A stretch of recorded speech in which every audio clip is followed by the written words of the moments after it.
Vipi? Leo nataka bwana nikuelekeze kitu kimoja ambacho watu wengi wanahangaika sana. Nataka nikuelekeze wenye akaunti za Facebook, nataka nikuelekeze namna ya kubadilisha akaunti yako ya kawaida ya Facebook iwe ya kufollow.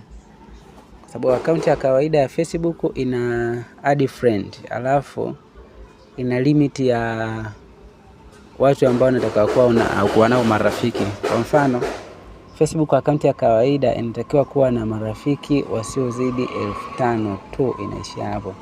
Lakini ukitana on professional mode, ambao ndio hiyo ambayo nataka nikufundishe hapa, inakuwa ni rahisi kwako kupata maelfu na maelfu ya marafiki kwenye account yako, kisha account yako kuwa na uwezo wa earn ama kupata pesa kupitia content ambazo unatengeneza wewe. Sasa naomba ufuate hatua kwa hatua kwa ajili ya kuweza kubadilisha hiyo account yako ya kawaida ya Facebook na kuwa professional mode, ama inakuwa ya kufollow badala ya friend. Na kizuri zaidi, wale rafiki zako ambao tayari wapo kwenye account yako, wote watabadilika kuwa follower wako. Unataka kujua zaidi? Basi vile nitakuelekeza wakati namtengenezea. Kuna mwenzetu mmoja ambaye ameniomba nimtengenezee hiyo account, amenipa user yake, na sasa tunaingia kwenye account yake kama ifuatavyo ili tuweze kuibadilisha account yake na kuwa ya follower ama professional mode. Karibu.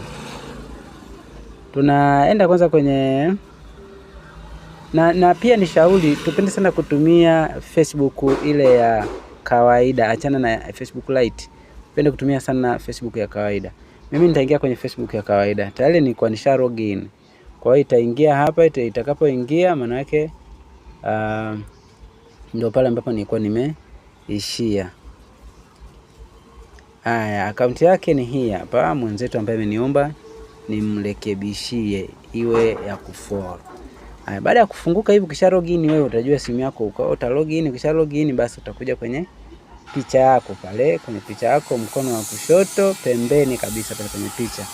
Kama hapa, huyu mwenzetu tayari nimeshabonyeza picha yake. Nikishabonyeza picha yake, tayari hapa nitatafuta, mtaenda mkono wa kulia pale kuna vidoti vitatu.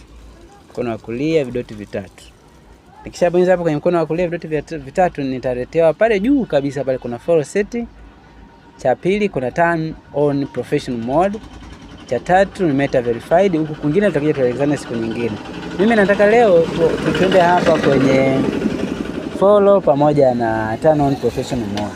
Sasa tunachotakiwa kufanya hapa ni hii professional mode kuiacha iwe on. Ukiacha iwe on ndio inabadilisha settings zinakuwa ile button ya add ile inabadilika inakuwa follow. Twende hapa, twende.